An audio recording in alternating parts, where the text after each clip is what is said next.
मीनाला पूर्वापेक्षा 21 गुण कमी मिळाले.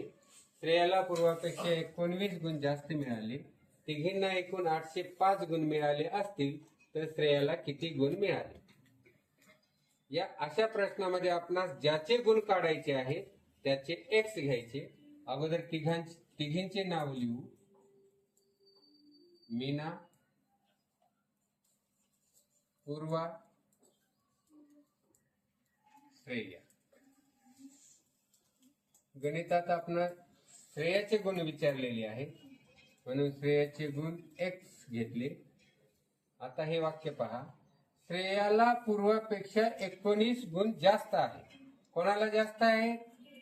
श्रेयाला जास्त आहे. त्याचा अर्थ पूर्वाला श्रेयापेक्षा कमी आहे. किती कमी आहे? तिला जेवढे जास्त आहे तेवढेच कमी आहे.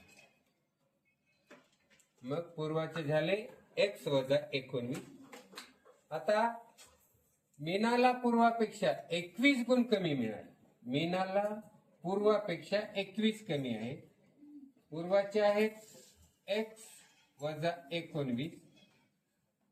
मीनाला हिच्यापेक्षाही 21 कमी मिळाले म्हणून परत वजा 21. सुरुवातीला हे सोडू. एक्स दोन्ही संख्या ऋण आहेत. जेव्हा दोन्ही संख्या ऋण असतात त्यांची बेरीज करायची असेल तर ऋणाचं चिन्ह द्यायचं आणि बेरीज करायची. 9 आणि 1 10, 0 हाताला 1, 2 आणि 1 3 आणि हातचा 1 40.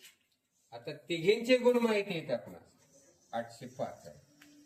मग मीनाचे एक्स वजा 40 अधिक पूर्वा एक्स वजा 19 अधिक श्रेया एक्स बरोबर तिघींचे गुण एकूण आहे 805.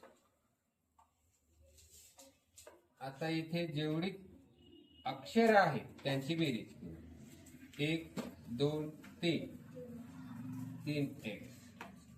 आता संख्या 40 ऋण 40 आणि ऋण 19. दोन्ही संख्या जर ऋण असतील तर चिन्ह ऋणच द्यायचं आणि बेरीज करायची. 5 आणि 1 4 आणि 1 5 19 बरोबर 805. आता 3 एक्स बरोबर हे वजा 59 बरोबर चिन्हाच्या डावीकडून उजवीकडे गेल्यानंतर अधिक 59 होते. 3 एक्स बरोबर 9 आणि 5 14, 14 ला 4 हातचा आलाय 5 आणि 1 6 8 ला 8. एक्स बरोबर 864 भागिले 3. एक्स बरोबर 3 1 3 3 2 6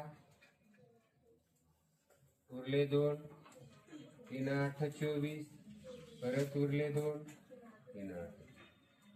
म्हणून श्रेयाला 288 गुण मिळाले.